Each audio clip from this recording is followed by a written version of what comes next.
그렇긴 한데 자 이거 좀 여쭤볼게요. 의원님께서 조국혁신당 인사청문 TF 총괄단장 맡고 계시지 않습니까? 네네 그렇습니다. 네. 그러면 이제 앞으로 내각 인선 줄줄이 봐야 되는데 그 당초 송미령 장관 유임 결정과 관련해서는 조국혁신당에서 아쉽다. 뭐 아쉽다라는 것도 있고요. 네. 그다음에 우리가 이제 우리 농어민위원회에서는 사퇴하라. 라고 하는 조국혁신당 예, 성명을 발표를 했어요. 조국혁신당 이제 농어민위원회에서는 당연히 저는 농어민 당사자로서 그런 걸 발표할 수 있다고 보고요. 엊그제 제가 이제 총괄 TF 단장으로서는 어떤 입장을 냈냐면 송미령 장관이 유임이 됐으니까 장관에 대해서 5가지 행동 실천 요구를 했습니다. 그러니까 첫 번째는 이 송미령 장관의 유임이 주는 공직사회에 주는 메시지가 있어요. 네. 매우 강력한 메시지입니다. 진실을 말하라. 최선을 다해 실력을 입증하라. 네. 이 2가지예요. 송미령 장관은 내란 국무회의가 있었던 그 밤에 이거 다운표입니다. 국무회의는. 이거는 국무회의가 아닙니다. 라고 공개적으로 국회에 나와서 밝혔고 그다음에 그 당시에 누가 그 자리에 이렇게 앉아 있었습니다.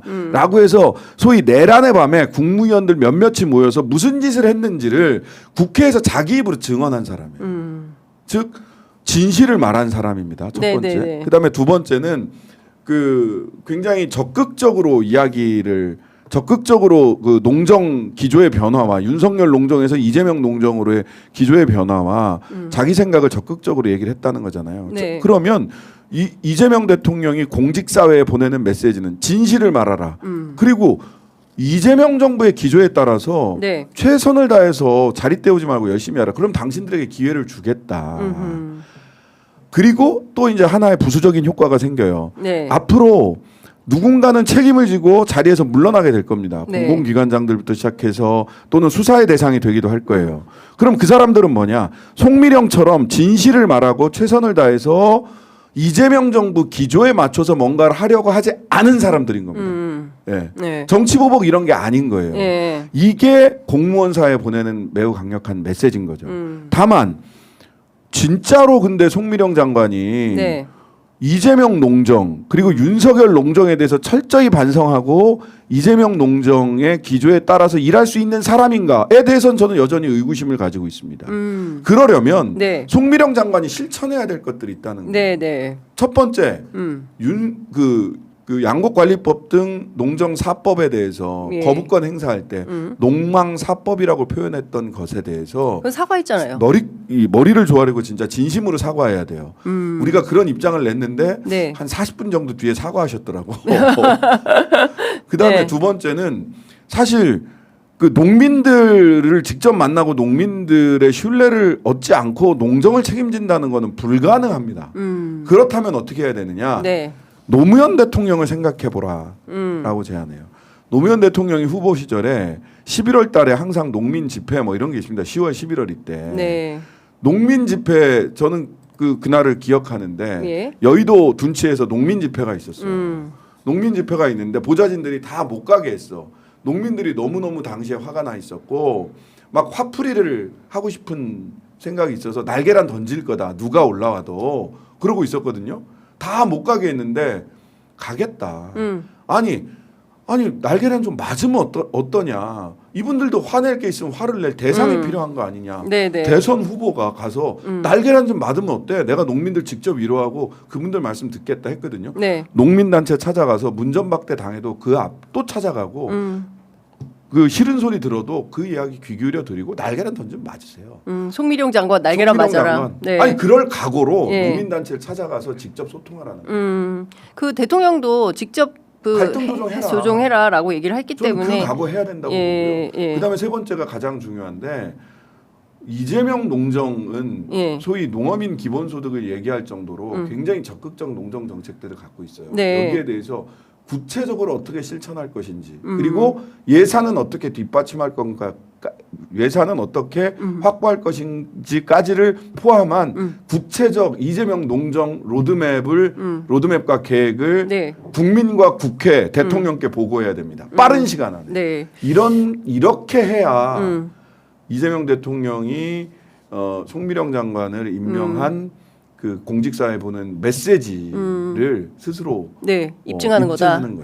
그 조국혁신당의 뭐 인사청문 포인트 각 이런 거 있어요? 뭘 중심적으로 검증하겠다. 저희들은 이제 인사 검증이 되게 사실은 어렵습니다.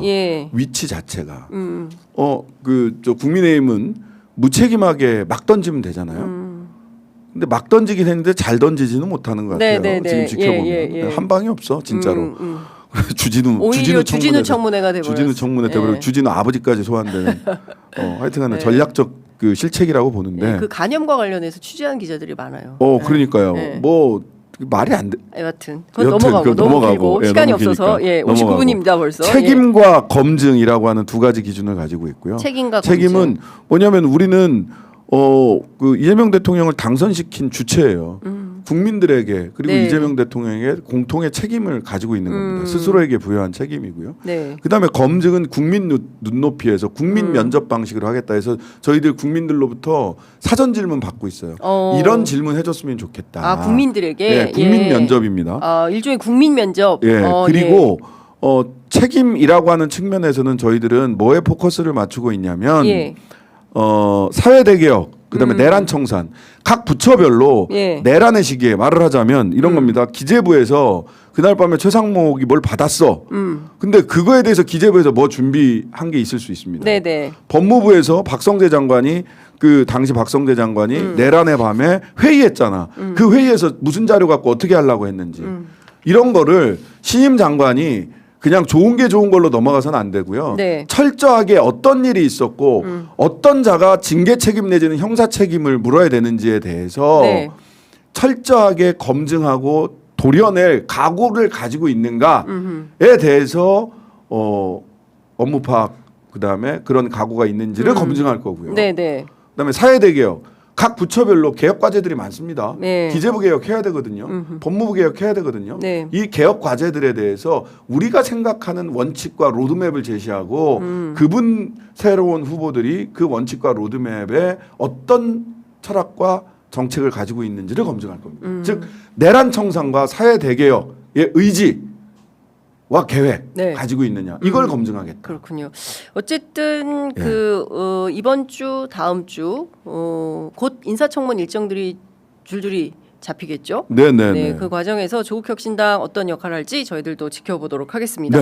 자, 오늘 말씀은 여기까지 듣도록 하겠습니다. 말씀 잘 들었습니다. 고맙습니다. 감사합니다.